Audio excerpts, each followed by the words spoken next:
Hey everyone, welcome to KT. Today we'll cover the main types of programming languages in simple terms. If you're new to programming, this guide is for you. Procedural languages, step-by-step instructions. Object-oriented languages, objects and classes. Functional languages, functions and immutability. Scripting languages, automation and quick tasks. Logic-based languages, rules and reasoning. Markup and query languages, structure and querying data. Low-level languages, close to hardware. Let's go one by one with examples and simple analogies. First up, procedural languages. Let's dive into procedural in detail now. A procedural language performs tasks step by step in a logical sequence. The program is divided into procedures or functions that tell the computer exactly what to do. Common examples: C, Pascal, and Fortran. Real-life example: making tea. Step 1, boil water. Step 2, add tea leaves. Step 3, add sugar and milk. Step 4, stir and serve. The order matters. Skip a step and the result is wrong. Here's a simple C program that adds two numbers. Step 1, take input using scanf. Step 2, perform addition. Step 3, display the result with printf. Like the T steps, procedural code follows a strict sequence to reach the outcome. Procedural is great for straightforward linear tasks. Next up, object-oriented programming. Think in terms of objects and blueprints. Object-oriented languages organize programs into objects that model real-world entities. Main OOP principles: encapsulation, inheritance, polymorphism, and abstraction. Think about a car. The car is an object.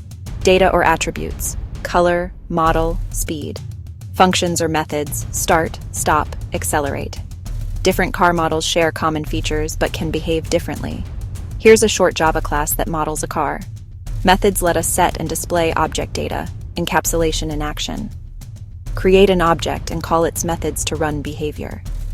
OOP maps well to real-world modeling and reusable code structures. Great for large systems and modular design. Up next, functional programming. Pure functions and immutability. Functional languages focus on functions and a mathematical style of computing. Key features: pure functions, recursion, immutability, and higher-order functions. Think of a vending machine. Same input gives same output. The machine doesn't remember past orders. This stateless behavior matches functional programming ideas. Example in Haskell: define square x equals sign xx, then print results. The result depends only on the input. Pure function behavior. Pure functions and immutability make reasoning and testing easier. Functional languages are common in data processing, concurrency, and where predictability matters. Examples include Haskell, Lisp, Scala, and Fhash. Now we'll cover scripting, logic-based, and markup query languages together. Scripting languages are interpreted and great for automation and quick tasks. Examples include JavaScript and Python. Small scripts can automate tasks. Fetching and printing current time is one example. Logic-based languages like Prolog work with facts and rules to reason about data. You state facts and rules. Queries let the system infer answers. The system figures out the answer using logical inference. Markup languages like HTML describe structure and presentation, not program logic. Query languages like SQL let you ask and retrieve data from databases. Use markup to structure pages, queries to extract data. Scripting speeds up tasks, logic-based languages reason with facts, and markup query handle data and structure. Choose a language based on what you need to express and how close to the machine you must be. Finally, let's look at low-level languages. Low-level languages sit closest to hardware and give fine control.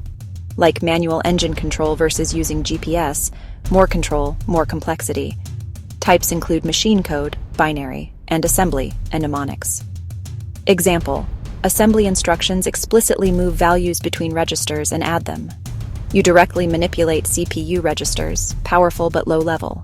Quick recap: procedural, sequences, OOP, objects, functional, pure functions, scripting, quick automation, logic, rules, markup, query, structure and data, low level, hardware control.